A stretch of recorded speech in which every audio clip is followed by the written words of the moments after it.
Hello boys and girls, I've just spent the past week playing Rome Total War 2. And I am ever so disappointed, and from what I can see I'm not the only one. As its name suggests, game is a sequel to the Rome Total War 1. And if you've never played a Total War game before, it's a turn-based strategy game, but with real-time battles, and the goal of the game is basically expansion and conquest while keeping everyone happy. In this case, you would play as Rome or one of the other ancient European factions that were around at the time, and you can either ally with or conquer them, whichever you prefer. First, you'll need to research the appropriate technologies, build the right buildings, and raise armies and funds, but how you do it is ultimately up to you. The graphics are pretty nice. They're not quite up to the standard you might have seen in all of the pre-release clips, which I found rather deceptive. But everything looks good, and everything sounds good too. The soundtrack's nice to listen to, and it really does set the scene. There's nothing out of place there. Not really, anyway. There's also much better voice acting than in the original Rome Total War, and if you zoom in close during a battle, you can even hear the banter between the soldiers. It's really quite good. The sound effects are good as well, especially when you're bombarding a wall with a catapult. That's probably the best sound ever. And that is just about all I have to say about it that's good. Everything else pretty much sucks. The biggest problem I have is with the AI, which is, for want of a better word, crap.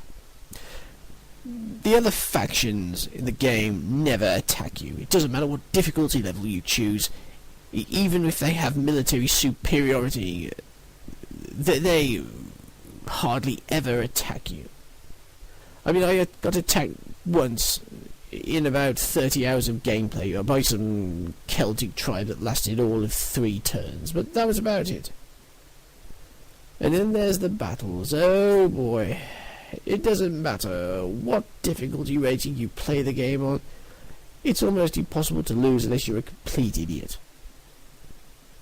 I was destroying armies 3 times larger than my own without effort or any tactics involved, and I frequently had 5, sometimes even 10-to-1 kill ratios.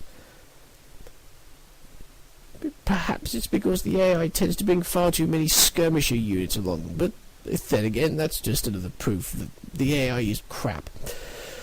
And then there's the battle engine, which is broken, completely shattered, should I say.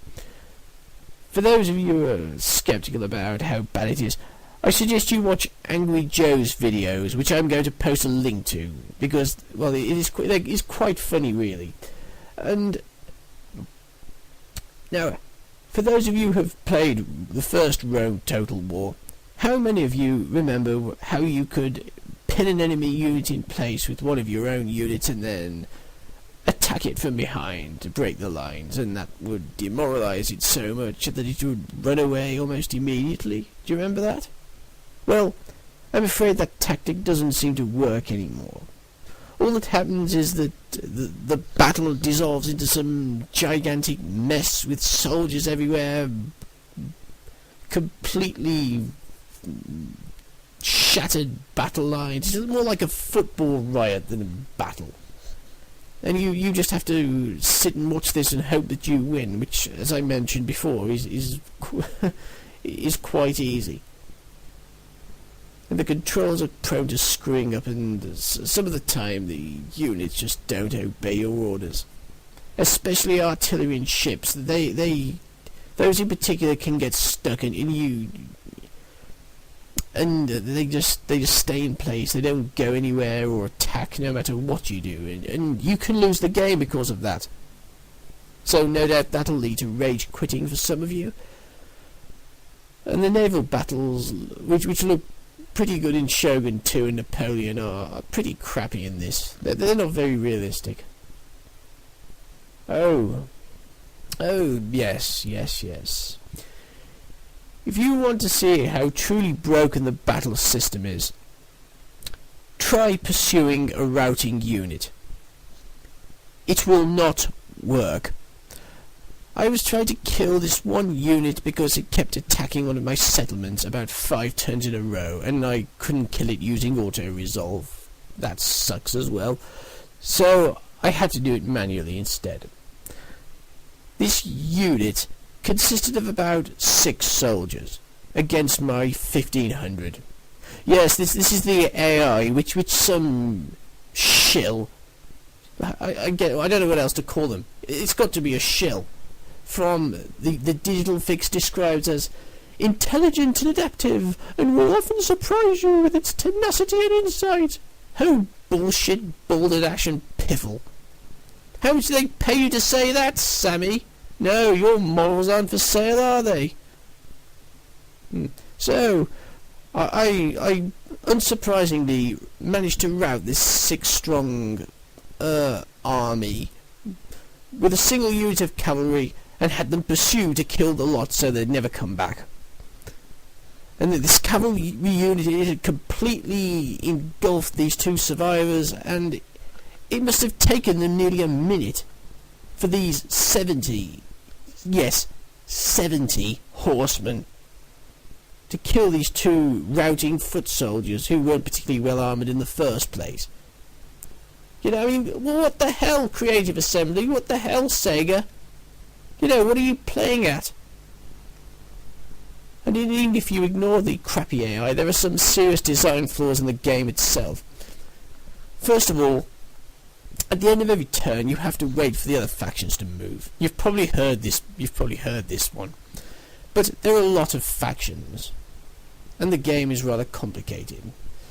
And late in the game, you are waiting somewhere between 5 and 10 minutes for your turn to come round. You can literally go get a cup of tea or something and come back, and it still won't be your turn.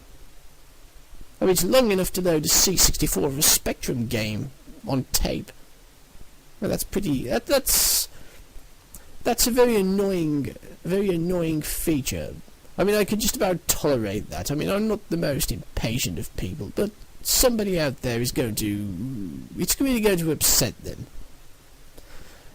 There's also some sort of political intrigue type system too, which if you're Rome, I think you have to balance the power between the 3 main houses in the Senate or something like that. I don't know. It's not very well explained, and it pretty much stinks because, I don't know, I just didn't understand it. I don't think the encyclopedia they've included with the game explains it that well. There's very little role play, and the character involvement is pretty naff, especially when you compare it to something like Crusader Kings. Yes, and also there's just one more thing I'd like to speak about in terms of diplomacy and all that. You see, you can speak with a neighbouring faction to ally with them, demand stuff from them, declare war on them, etc., etc., etc. And there's this one option you get, it's called Make Client State. But does that mean that if I pick that I become their client state or they become mine? I don't know, it just says Make Client State. And I'm not going to just experiment with something like that. That's a pretty big deal, isn't it? And there's also some problems with respect to the way the game mechanics work.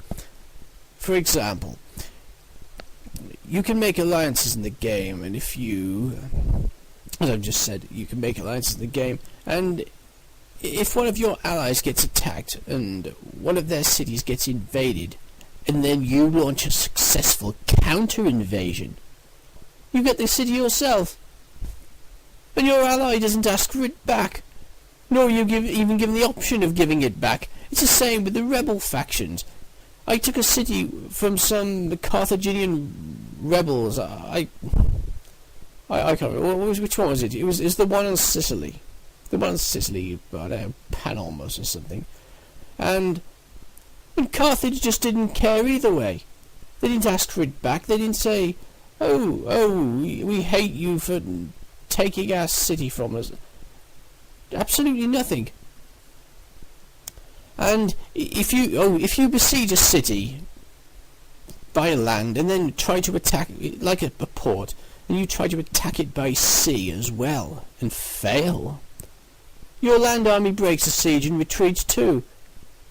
What logic is there behind that? Why? And why, when I am defending against an army on an open field, do I have a flag capturing point with nothing of any strategic or tactical importance there? I mean, I didn't realise this at first. I thought it was just to tell me where I started or something. But I was there massacring the enemy as usual, and they managed to get a unit to capture my flag because I'd moved to a better location. And then that was it. I lost the battle. And even though I was destroying them, there was nothing of importance there. I lost. You know, how does that work? And I don't know if it's just my imagination, but just about every general I have seems to be a lunatic. Because your generals, you see, they have these traits such as, I don't know, say, brave or honest or something. Well, there's this trait called unhinged, which is quite detrimental, as you can probably imagine, and it seems to pop up all the time for no reason. Even with different families, different households, they're all bloody deranged. They've all got this unhinged trait. I mean, I don't know why. Is there a bug there? Maybe they've been playing this game for too long and went stir crazy waiting for their turn. I don't know. Who cares? But I don't think there's anything else I want to say. No, don't buy this game. At least not in its present state. These problems are very serious. They need ironing out, which I don't think anyone's going to do for a long time yet. I'd like to say a quick up yours to all the people who say, we wait the mods to fix it. I don't want to.